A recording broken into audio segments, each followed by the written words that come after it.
Well, good morning, everyone. Welcome to today's collective Thursday. Got a special guest on, Super Cyan Magical Girl, Tanya.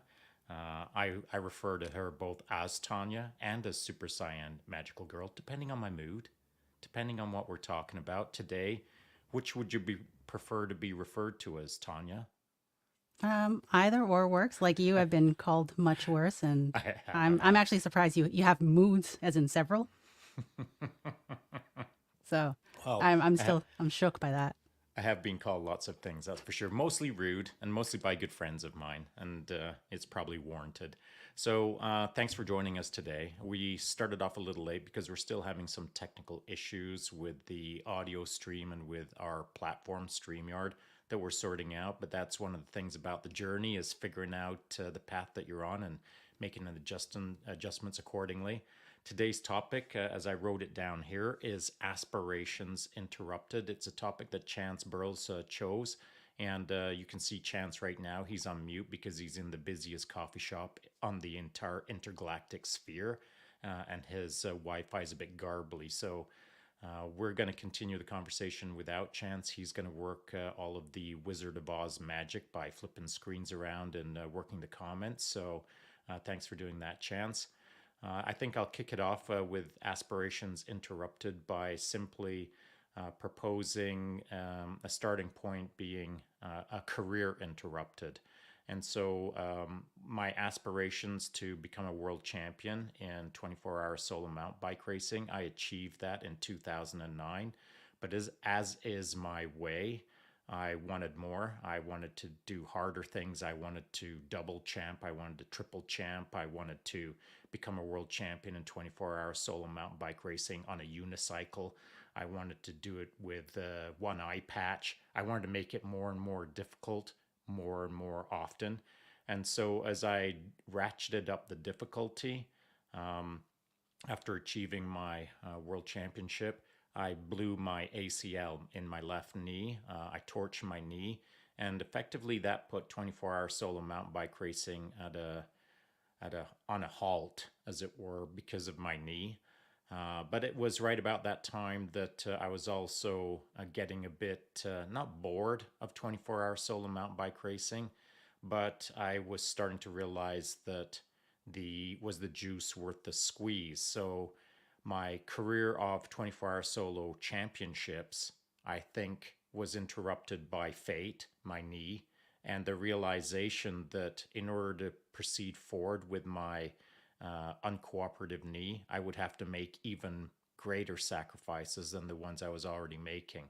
So I came to a branching decision where I had to decide, should I just stubbornly proceed ahead? And I chose not to. So I effectively abandoned my singular pursuit of repeated world championship wins, and I switched directions in an entirely different arena. And so at that point where I was making that uncomfortable decision, I had a lot of my personal identity attached to becoming a world champion, being a world champion, and coaching as a world champion. And so giving up that, we'll call it avatar, as it were, it was an uncomfortable decision for me because people knew me as Sean, the world champion, or as Sean, the 24-hour solo mountain bike racer. And that was uncomfortable for me, knowing that a certain piece of my identity that I'd attached to, I was going to be giving it up. And I hadn't really come to the realization that I had identified as Sean the dot dot dot, and I was probably clinging to it a little bit too hard. So it was a really valuable exercise for me to give up the identity or the title of Sean the 24-hour solo mountain bike racer. Because upon reflection, I came to realize that I'd just been clinging too tightly, and I had become a little one-dimensional in my approach to what I wanted in life. So the injury was kind of a blessing in disguise to some degree. So my aspirations, though interrupted, was probably one of the great lessons of my life to better understand how to um, give something up that you feel is really important, and once you've given it up, realize that it actually wasn't that important. But these are things that you've got to learn the hard way, and I learned it the hard way by really struggling in that moment to give it up. So that's where I'm starting with the transparent offering of I wanted to be something. I didn't get to be that something, and I struggled when I realized that I couldn't become what I wanted. What are your thoughts, Tanya? There's so much on it. I I for once don't have that many questions, but it's I don't know. It's there's just so much. Yeah, there's just so much information there that I'm trying to just process it all. And what actually I do have a question. Was there similarities between this aspiration becoming interrupted and while your military career came to a natural end, was there a similar sort of feeling where you just kind of hit the I don't know, hit the ground really, really hard in terms of the realization that this is your new reality? Yeah, it's a great question, and it's right on point. It's a insightful observation, I would say. The it just like my military career coming to an end and moving directly into a civilian or into the veteran world, that was a really difficult transition, and I didn't have much of a plan. Just like when I blew my knee, I didn't have much of a plan stepping away from high performance racing. So, as is my way, I just stubborned my way through it. So, it's not that I need a grand plan directly in front of me to shift gears or to shift my focus. I don't need a grand plan. What usually I mostly need is the understanding or the realization that I'm moving into a new thing. I'm shifting gears. I'm recalibrating. And so for me to do a 180 is not difficult once I realize or I tell myself I have to do a 180. So stepping into the unknown is not that difficult. It's giving up or taking that first step away from the thing that I love or I'm good at or that I want to stay in or that I feel like I should still give it another week or two of hard effort. Once I come to the realization that I really have to take a foot step forward away from it, then I'm okay. But it's the struggle of the moment of not wanting to step away from the thing that I love or I'm really good at or whatever the case is, if that makes sense. It does. It does. And I'm going to be follow up questions upon follow up questions. Beautiful. So, while it may be, I would say, almost innate in you to be able to discern the difference between quitting and just changing tactics, how would you describe that to somebody? Because most of us are trying to learn that. I find hustle culture, hustle mentality, and toxic productivity kind of it it tends to tell us to smash our head against the wall, but sometimes it's better to go over the wall, around the wall, or look to your right and there's actually a door. And how would you go about explaining or describing how you made that distinction? Because you don't really have much quit in you.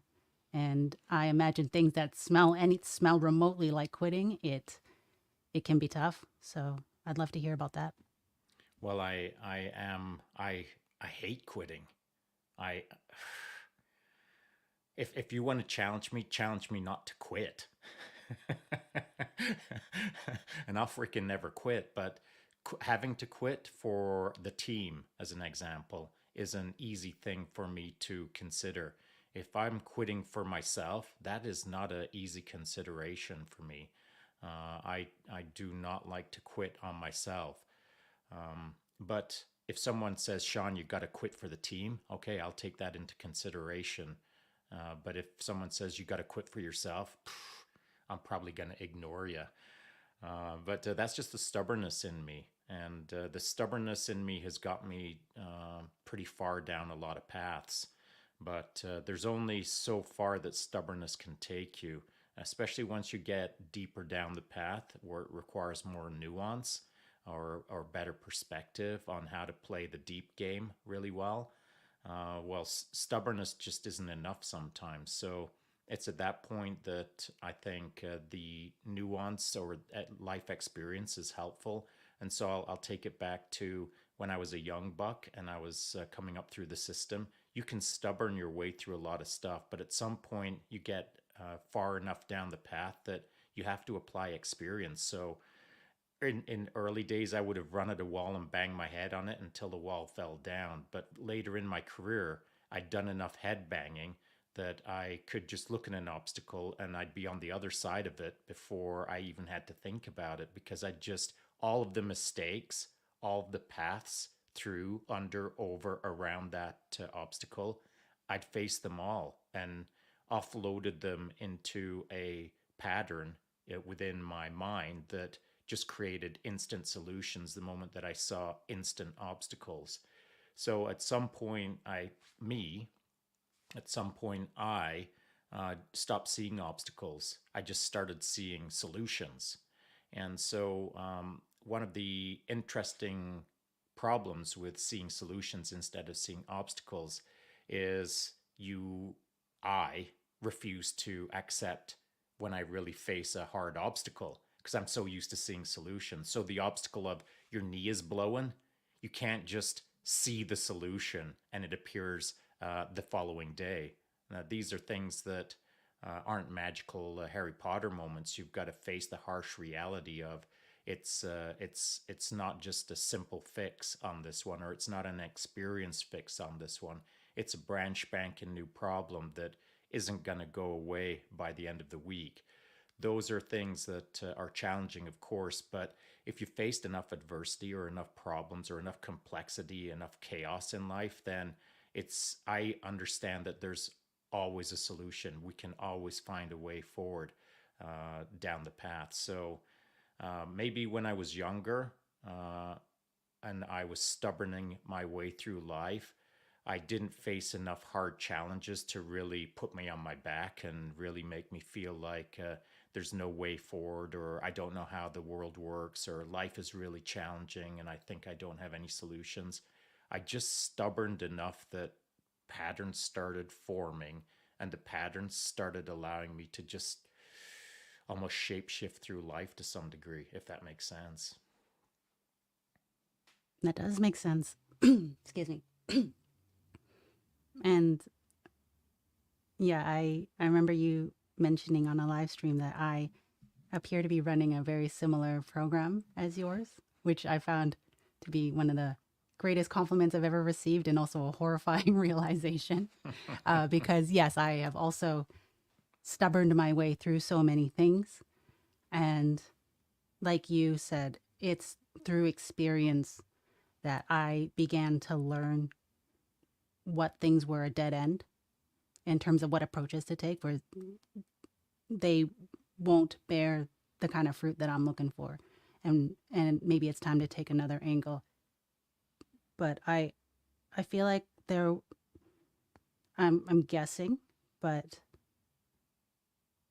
was being stubborn and accruing experience is important, but from what I gather, it's also kind of the self-run after action report, right? And one that's run properly versus just thinking, oh, this happened and either a victim, or maybe I just need to smash harder in the exact same way and do that over and over.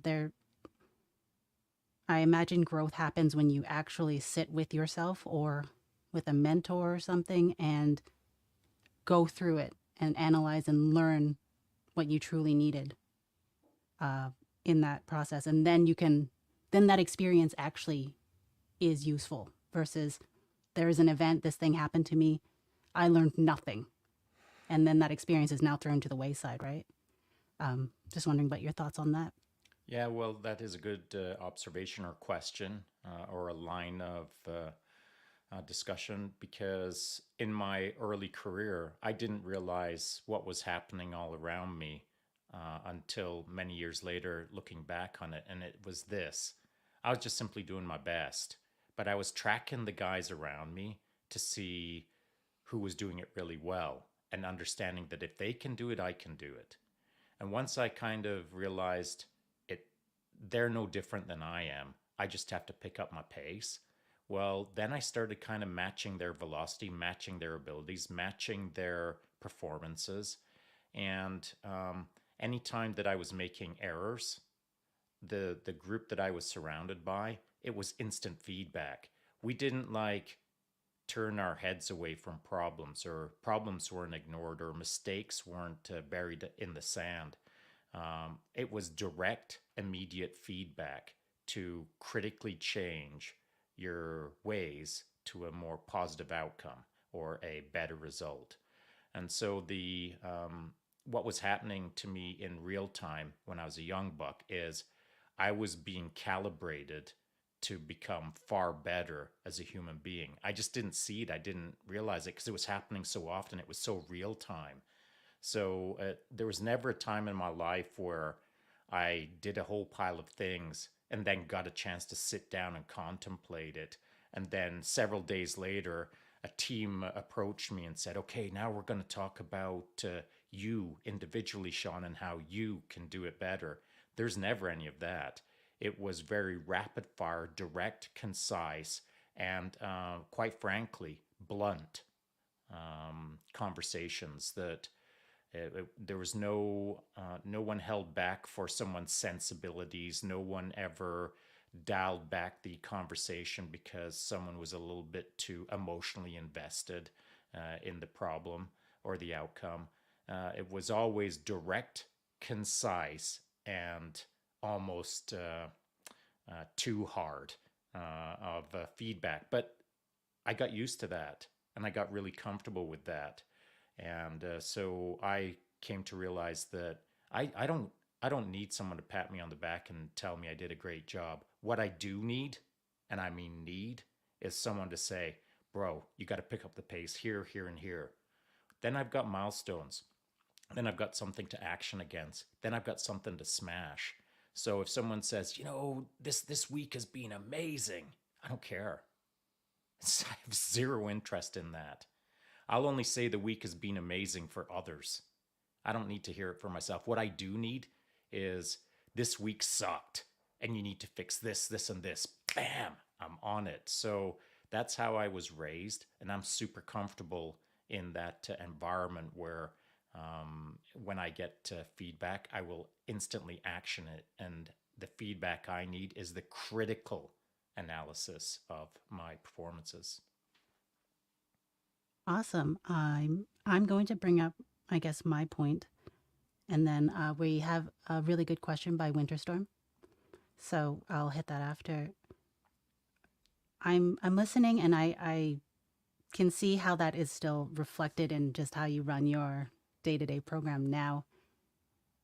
And people think they want things to be more sensitive or more soft, like the edges to be softened, but I can at least speak from my personal experience. I would have loved relatively quick, immediate feedback that was blunt, concise, and actionable. Because outside of the military, at least from what I've experienced, people don't do that.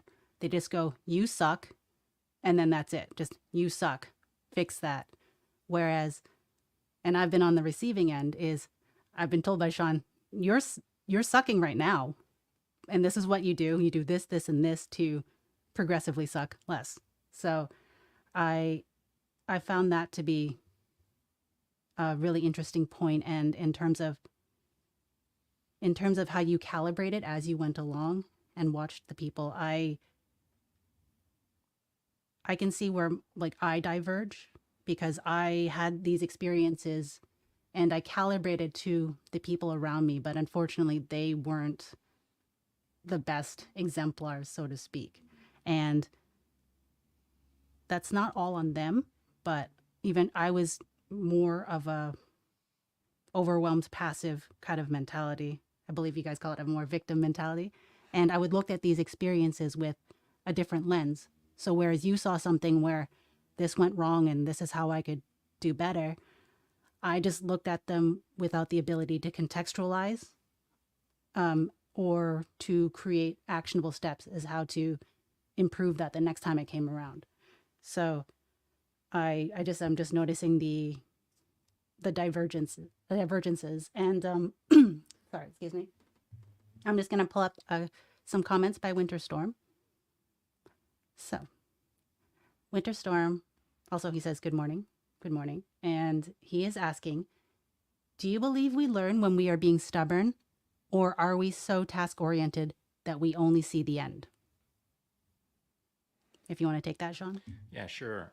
Interestingly enough, and I gotta, before I answer it, can you leave that question up, please? Before I answer the question or give my opinion, not answer the question, before I give my opinion, I'll just say that though we may have some divergence, Tanya, in respect to the approach of direct, concise feedback and immediately executing against that feedback. I think that there was a time when we had a greater divergence, but I think that our divergence is less so now. And I think the most important part is this, that it's not about the velocity of the execution of a divergence. It's more about the understanding that you are diverging. But at least that understanding exists because there was a time when you didn't even know there was divergence. You simply knew your program and you thought your program was a good program. And guess what? Maybe it was. Who knows? You never know how good or bad your program is until you contextualize it against a program that you can evaluate and decide whether that's a better program for you or not. Or maybe a hybridized model where your pre-existing model and the new model can interact in a way that is providing greater benefit for you. So I think that there's some importance to contextualizing the way that you're running your program. However, in order to contextualize, you got to go find a dude or a chick who's got a good program, and you got to hang out with them. You got to like get that feedback. You got to be in that game. You've got to be around a group that is running a tight ship to some degree, or at least heading the ship in the general direction of not an iceberg. And so it's not that you're lucky to hang out with good people. Those good people are lucky to hang out with you. But both parties, you and those good people, need to play well together so that both parties benefit from it. So just like you are over here on the collective, Tanya, we're greatly benefiting from your you being involved with us to some degree and just generally being super cool. So we benefit from that, but to some degree, you get to benefit by observing these kind of conversations or observing how you fit into the grand scheme of thing over the years. And so it's good contextualization for yourself or anyone who's watching this. And so, with that said, I'll go on to the question. Um, I'm stubborn all the time, but I learn all the time. And so for me, I I stubborn my way through something until it gives me a course correction. And that's usually I get cuffed upside the head, or I wipe out on my bike, or I need more sleep, or I need to eat more, or whatever mistakes I'm making from being super stubborn. Well, life corrects it for me. And I've been in the game of being corrected for so long that it's easy for me to feel a correction, to sense a correction is required. So I will always stubborn my way through life until I feel the need to course correct. So I don't find it overly difficult to stay task oriented and stubborn and complete the task as I see fit while still finding the right adjustment factor to not implode or explode or fizzle out, as it were. I know how much workload I can absorb, how much stressors I can absorb, and so then it's for me to determine how important is the task, and then that comes onto a priority basis. So if the task is to load the dishwasher and it's got a 1 out of 10 priority, well, I'll stubbornly load the dishwasher whether I want to or not, but it's not going to get my full conviction. But you put a task in front of me that requires a 10 out of 10 priority, well, freaking get out of my way. I mean, everyone get out of my way because I'm going to kick that problem right in the teeth. And so it comes down to the idea of prioritization against the task and how stubborn I have to be. But I'm always stubborn, I'm always task oriented. It's a matter of how much I prioritize the task against the velocity required. I hope that makes sense. I'm going to channel Chance. I like that. Um, Well done. Thank you. So, Zach, I would say that I am, again, eerily similar. I found that it has been through experience and guidance through mentors that have taught me where and when to channel the stubbornness, because it can be very much, I draw a lot of parallels with jujitsu. Stubborn is great, but if you're only driving in that one direction and that one direction isn't working, then it's pointless. So I'm stubborn all the time. I come from a woman who decided she had had enough of communism and just got out of there and worked 4 jobs, the classic immigrant stories. So I'm as stubborn as they come, but I've had to learn, excuse me, the internal cues that tell me when the stubbornness is becoming very ego driven or it's becoming, I would say, unproductive. And also when to apply that stubbornness to things I don't quite like doing, such as dishwasher. If the dishwasher hasn't been loaded or hasn't been emptied in like 10 days and things are piling up, I have to channel that stubbornness towards doing that task. And I, once again, liken it to jujitsu. I find that the more experienced you get as a jujitsu player, you reserve your stubbornness to the right spots. You're not going to have an all-out death match or run around like a crazy person. But there's certain things that you don't concede. For me, I don't like to be on my back. That's just, I don't concede certain grips. I don't concede very specific things, but then there will be concessions. I will allow someone to get past my guard only if I am to respond in a specific way. So there are concessions, but they are planned or strategic concessions in order to get to somewhere else. And I would say that's my thoughts on it, and I'd love to hear yours. Well, let me ask you this. So, when you're conceding a position, those would be tactical considerations where you're giving up small advantages or accepting small disadvantages in order to improve your overall strategic position. So, when you're on the mat considering the strategy of the role, do you consider your strategy as I must win or as I must learn? I would consider my strategy of to be I must learn, and also from a more curious place where I must explore and find out more about this particular spot. There were instances where I would concede a position and give myself the excuse of, oh, I just want to start learning how to use half guard, so I let the person pass through. Whereas, much like life, I find that does build bad habits. And I was also instructed by a mentor about that. And instead of conceding and being in a disadvantaged position, I want to start in a disadvantaged position, if that makes sense. I'm probably contradicting myself, but that's life. Um, Well, I don't think you're contradicting. I mhm, don't think you're contradicting yourself. What I do think is you're considering why you're doing things. mhm. So I think it's the why of the moment that becomes the defining point in time as to the choices that you're making. And the simple act of considering the why of the role or the intent of the role, the moment that you start thinking about that is the moment that you're in the real time now game of what is my purpose? Why do I exist right now? We can flop ourselves onto the mat and roll and play and have fun and fight and all of that good stuff. And that's going to produce results. It's going to produce eventual outcomes.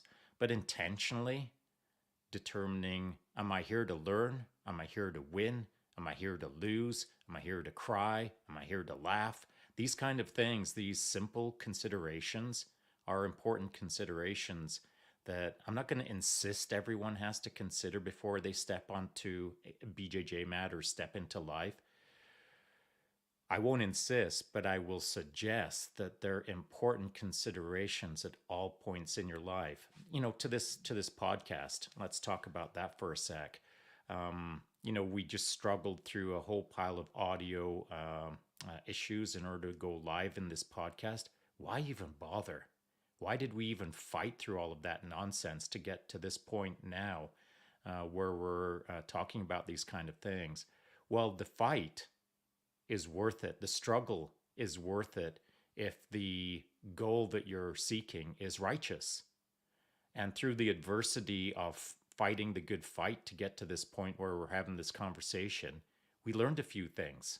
We got to work through some adversity calmly, coolly, not freak out.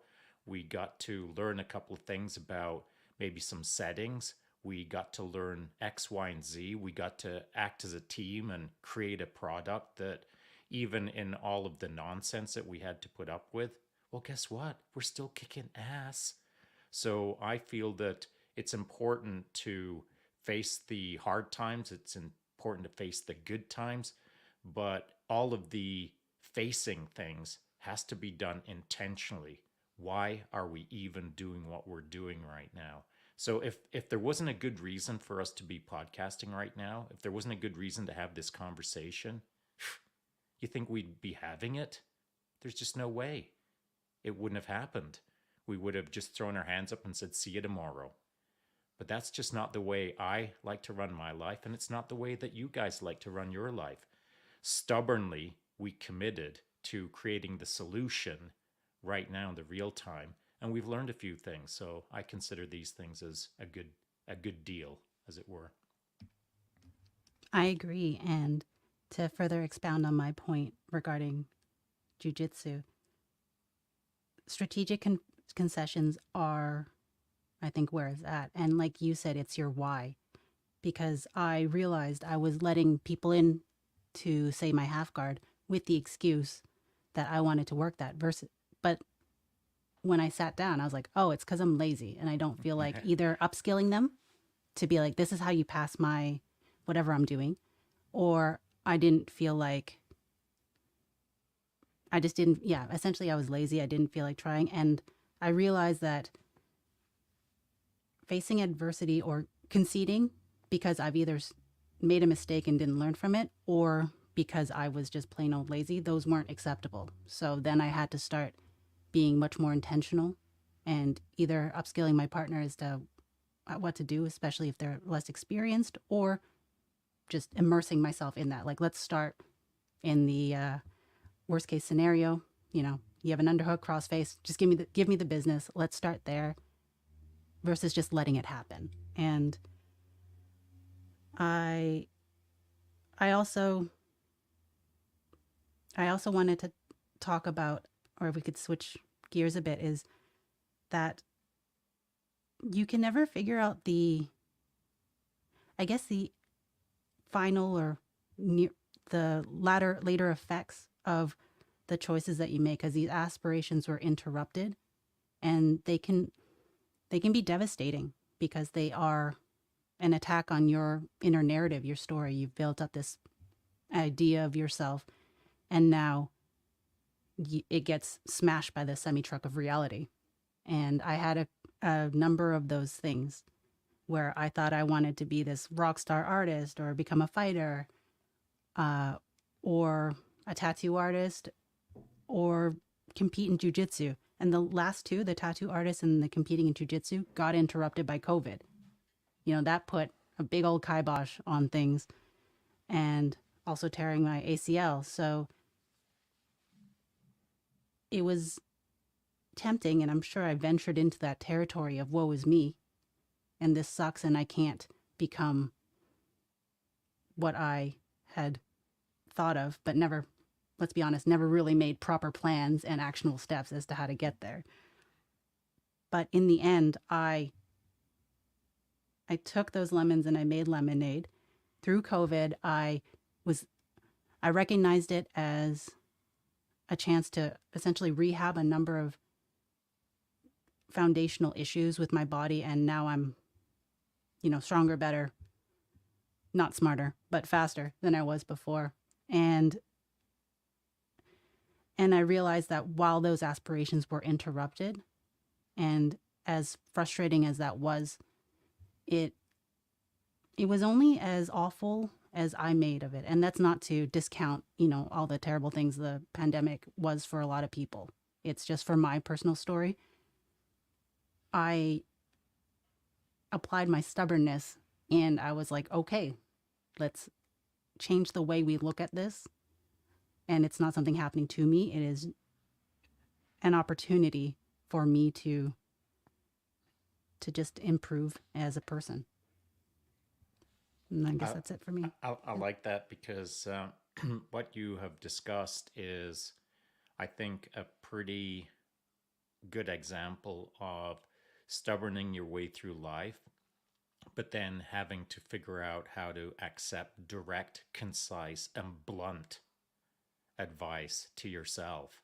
So, in absence of someone kind of standing right next to you and saying, "Hey, get over here, you dummy," and having that hard conversation with you, that's now left to you to have the conversation with yourself. And so that's probably the most potent or the most impactful lesson in life, is having a blunt, hard conversation with yourself to change your ways, to shake your head, to get with the program. And whatever that means to anyone out there, whether it's a small calibration or a big calibration, it's just a simple fact of, until you start doing things right, you're doing things wrong. And if you're accepting those wrong things, well, you're accepting mediocrity. The the point that I'd like to make is, the moment that you start pursuing awesomeness, now you're in the game fully. If someone is out there pursuing mediocrity, you're not in the game fully. You're dabbling. You're halfway into the game, maybe a quarter of the way into the game.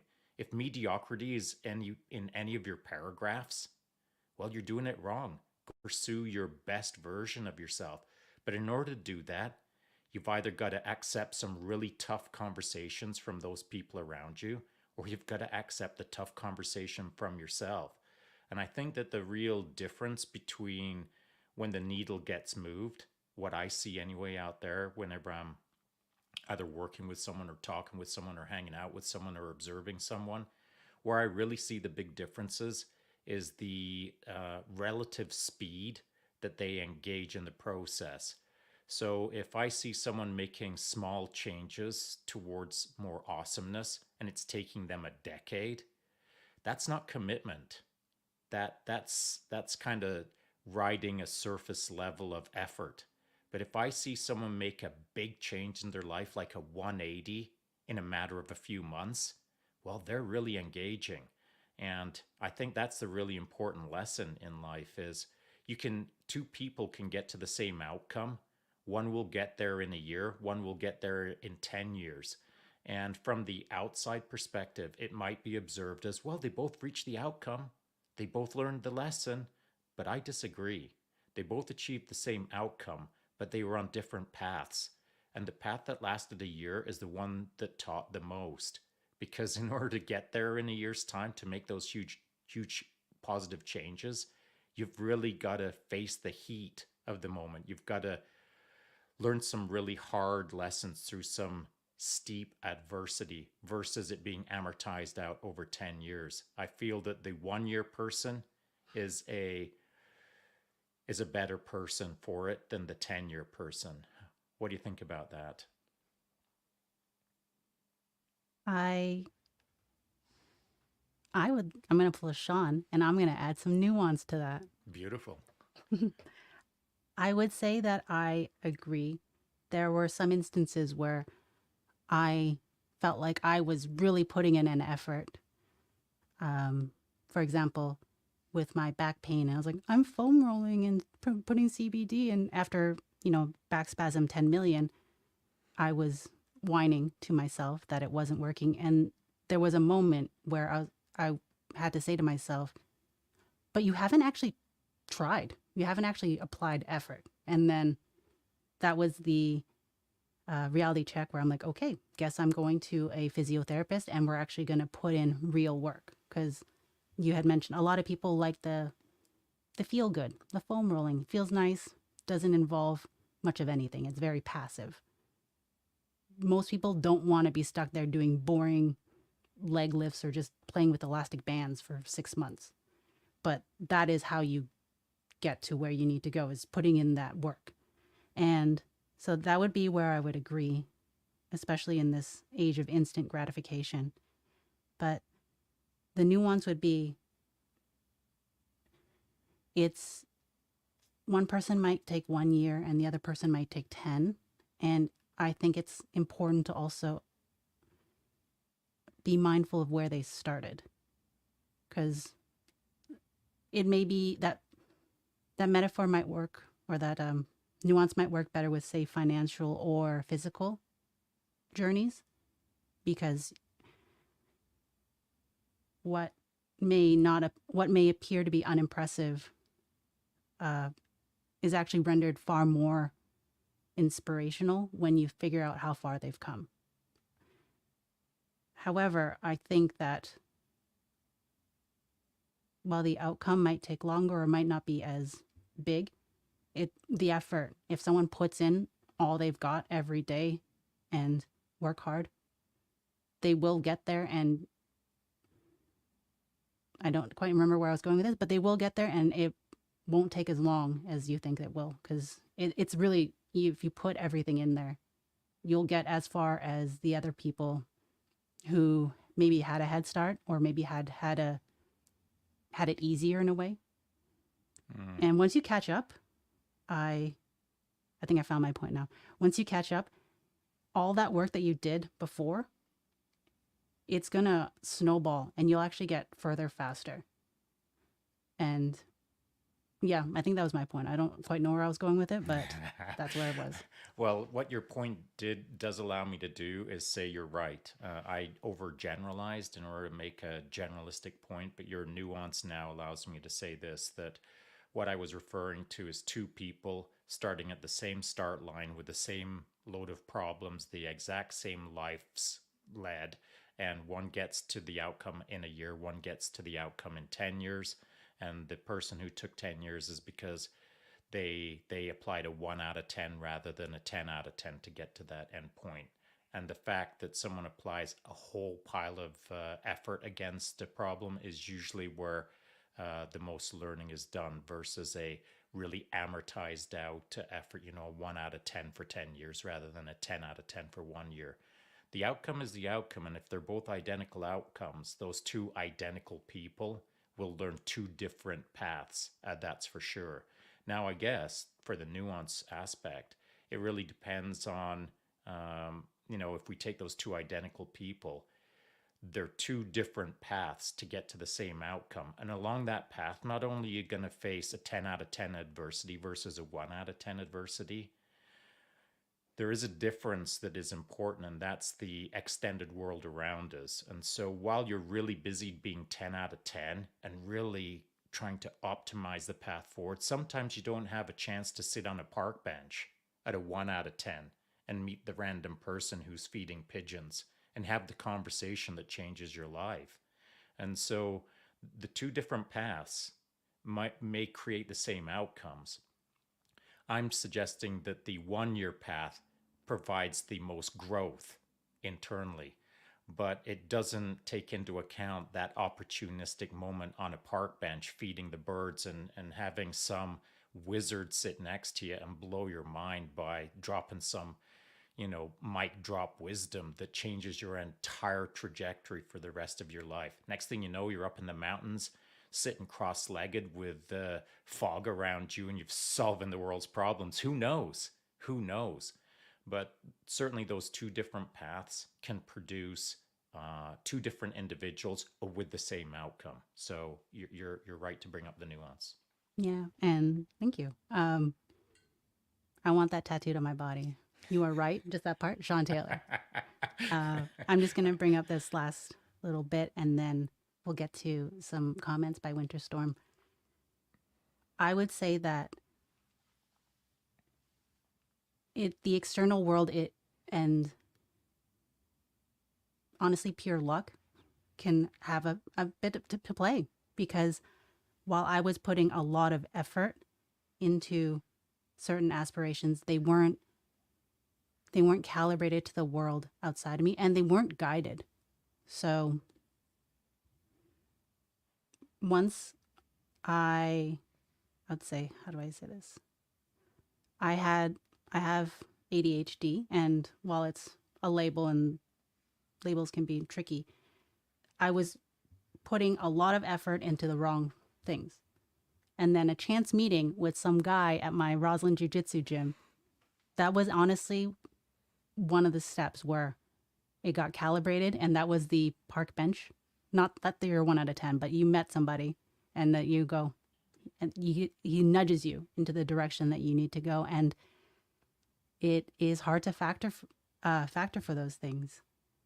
And it involves going out there and just seeking people and seeking the people that you aspire to be like, or the places that may contain the people that you aspire to be like. And honestly, you won't find many of those, say, at the mall or at the bar. Unfortunately, you have to go to places that are sort of breeding ground, like jujitsu gyms, martial arts gyms. I attribute much of my work ethic to, say, TriStar, because I see GSP training, his heart out, and I am just kind of doing like an easy rest day, and I'm just here putting a 1 out of 10 effort, and I look over and I go, okay, no, I need to actually get to work, because if he's working this hard, I'm probably should, because I don't have a fight. I don't have anyone punching me in the face, and I don't have. Oh yeah, my demands of my life aren't as intense, so I should be able to put in more effort than what I'm doing now.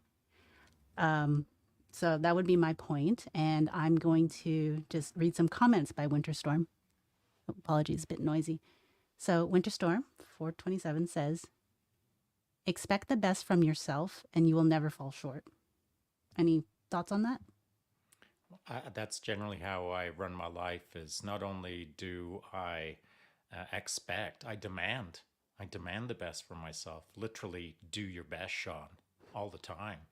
And so it's not just an empty statement for me. It's something that I've been saying a long time. It's something I've been thinking a long time, and it's so entrenched in my mind that I just understand the results that it produces by doing my best, by demanding the best from myself. It creates outcomes. Those outcomes don't exist if you're a slacker. Those outcomes don't appear magically if you're dabbling. Outcomes that I expect in my life show up through demanding that they show up, not not conceding an inch to the visualized future that I have. And so that comes down to aspirations. As I wrote down here, aspirations interrupted is the topic of today. What are my aspirations, and how on earth would I allow them to be interrupted? So interruptions, as far as I'm concerned, are fate. You blow your knee. That wasn't planned for. It's not what I wanted, but that is fate. That is happenstance. That's bad luck. Call it what you want. That's the universe throwing a side ball at you. Well, now it's my job to deal with it. And so, aspirations for podcasting, I do have aspirations, not for myself, as I've mentioned before. I've got aspirations for the team. That's why I get frustrated when we have technical issues on our platform, because my aspirations don't account for that. Already in my mind, this platform is way bigger than it is currently. And so my aspirations, my expectations, my demands of myself and of the team are much greater than this little moment right now.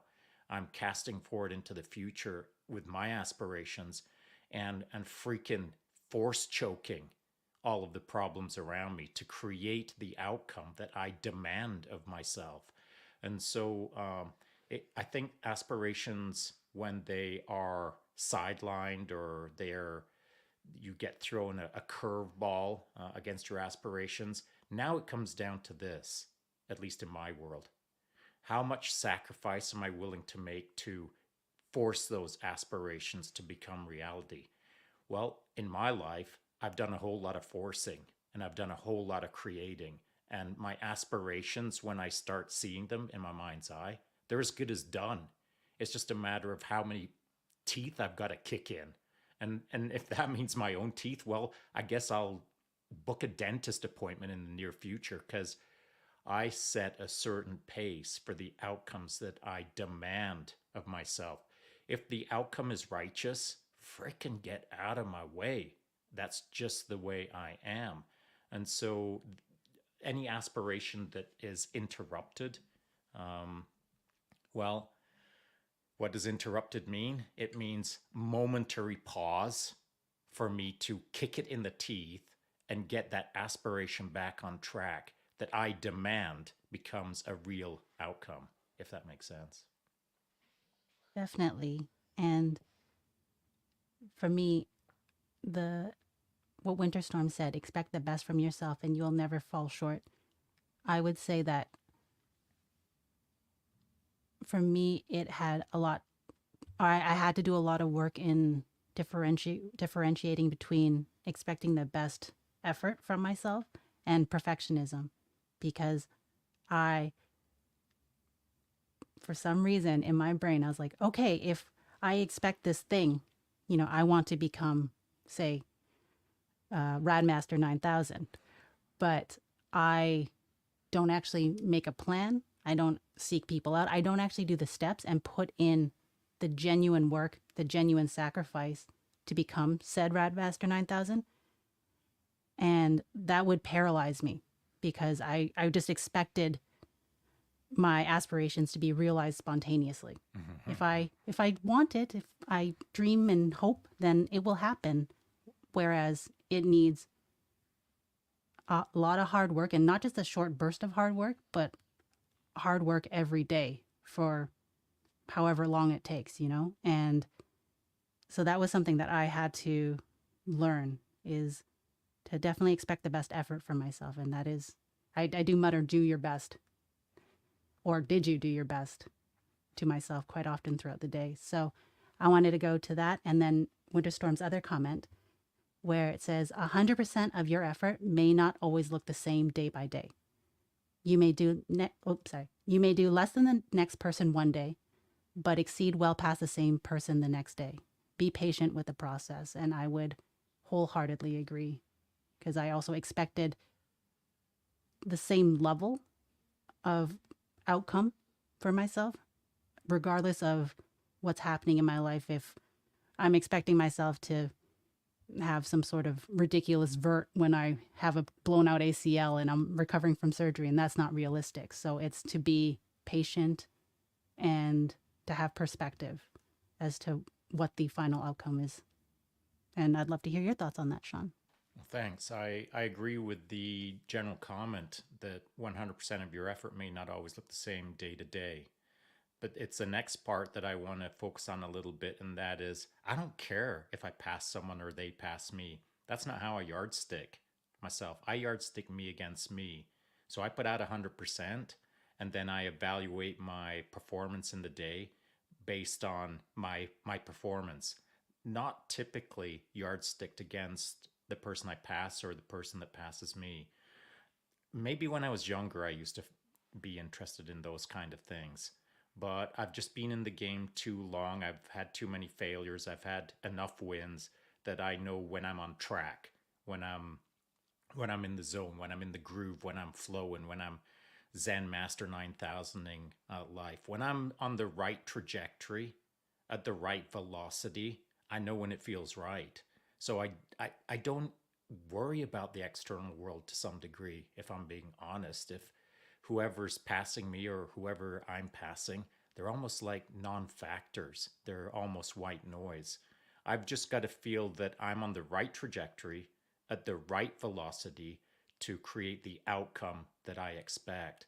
And as long as I get those feels, and again, that's feels that are contextualized against decades of trying to figure this stuff out. As long as I've got the right velocity and feel, I know I'm good to go. And the rest of the world, well, that's almost a distraction at sometimes. I agree. I guess we could say we'd stop the podcast now, but we still got some time left. No, absolutely. And I feel that especially in the Instagram instant gratification sort of culture, we don't care about the effort, we care about the outcome. And for me, it never sat right with me to say win a fight by cheating or do something without putting in an honest effort. I recall you saying for your athletes that it doesn't matter if they place third if they gave it everything. It doesn't matter if they placed 50th if they gave it everything. You would actually be harder on them if they placed first, but you knew they did not leave it all out there. And Correct. and I think that is really important, is to, yeah, just to keep that in mind. And I want to segue that into the original topic, which is aspirations interrupted. You described a lot of that about yourself, but what about your athletes? I don't know if anything catastrophic or any life situations have happened to your athletes. So it may simply be a thought experiment, but what how do you support and lead and guide your athletes when reality uh, you know, blindsides them? Well, there isn't an athlete that I've worked with that hasn't faced these moments, and not just a one off. It's from time to time to time. And so some of them are minor and some of them are major. Maybe it's a divorce, maybe it's a, they're half an hour into a world championship and some bonehead pulls a gong show move and my athlete breaks their collarbone, barely into the event. Now it's my job to not only get them back on the bike, but it's my job to get them back to that next world championship. And so, whether it's accidents or fate or whatever the case is, every athlete that I've worked with has faced some really tough times. And so, it's my job to not only get them towards the outcome that they'd asked me to get them to, but it's then my job to improve them or take that moment and not make it a life lesson but make it a learning moment that they are stronger for, whether it's whether it's divorce or whether it's car accident is a non-factor to me. What is important is, what does that athlete want in the now? What did they want from me the day before this new thing threw a curveball at them? And where do I think they should go? And maybe where they want to go and where I think they should go is two different things. And usually in these kind of really, really tough moments, it's not that the athlete will give up on themselves, but they will want to maybe take a hallway pass for a little while. But that's not my way. And that doesn't mean that I'm going to like kick them right in the arse immediately, but there'll be some arse kicking, but maybe it's mentally or emotionally or something. But I never take off the pressure on anyone that I work with. It's a matter of how much pressure they're going to get, not will they get some pressure. So I will adjust them in the moment so that they're a better person, irrespective of the struggles that they're facing. Gotcha. For me, just trying to recover my point here. From what I understand about proper leadership, there is an objective, and how you get there is within reason irrelevant, right? And from what I understand, your objective is to make them an ass kicker, make them the best version of themselves. And I have learned for myself that might not look like how I originally envisioned it because a lot of my identity is to do with drawing. And since I my illustration work isn't, that career isn't quite as active as I had thought it would be at this point in time, I had felt that I was failing to some extent.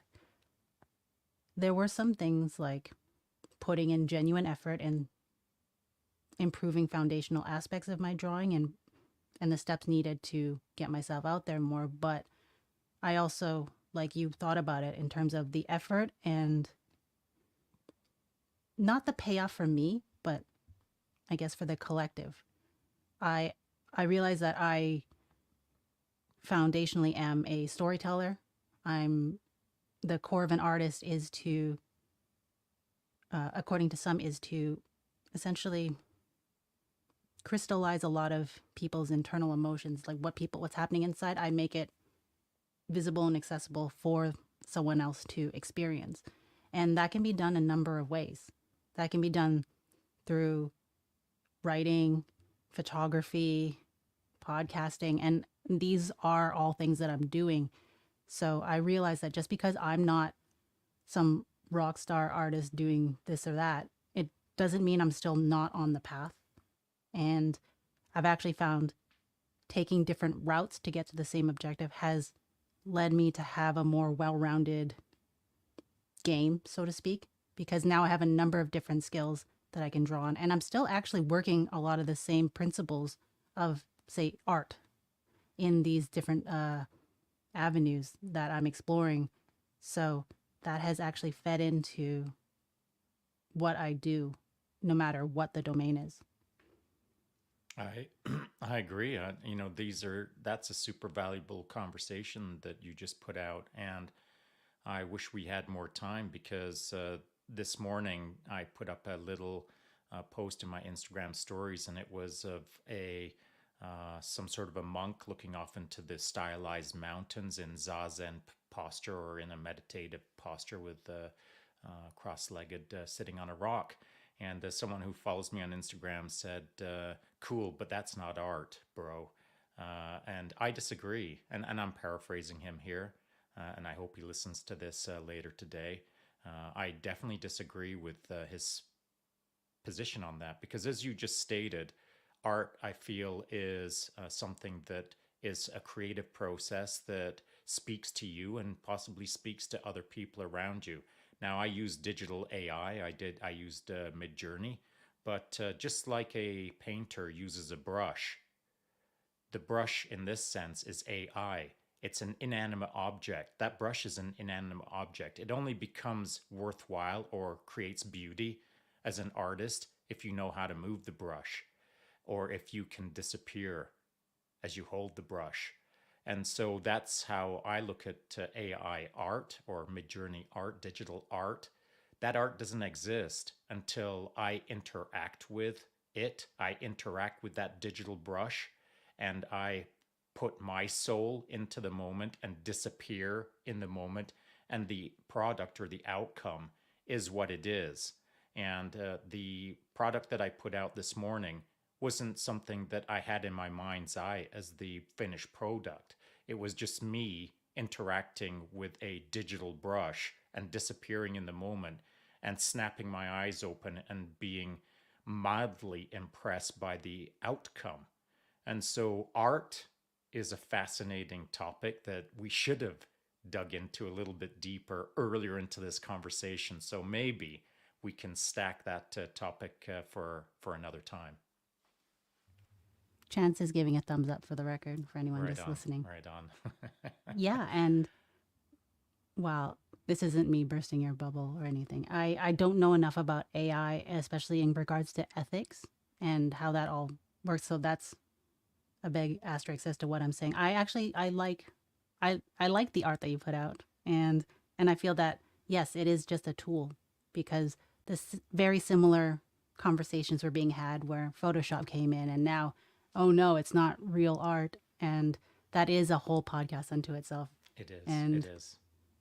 yeah, we can definitely reserve it for another time. Let's do I that. know we're just over time right now. So Yeah. I would love for you to close it out because I can't remember the spiel that Chance says. And if Well, I improv, it'll be I won't be able to mimic his closing wrap ups because he does them so well. There's a pat on Chance Pearls' back. So I'm going to end with this. Tanya, thanks for joining me over here on the collective this morning as we talked about a variety of different subjects. I think that we will have to dig into this topic a little bit deeper at another time, maybe with a larger panel, maybe with Chance even. For now, thanks for joining me, and join us here tomorrow on the collective where we learn, build, and grow as a team and become better in all things ass kicking. Chimo. bye, guys.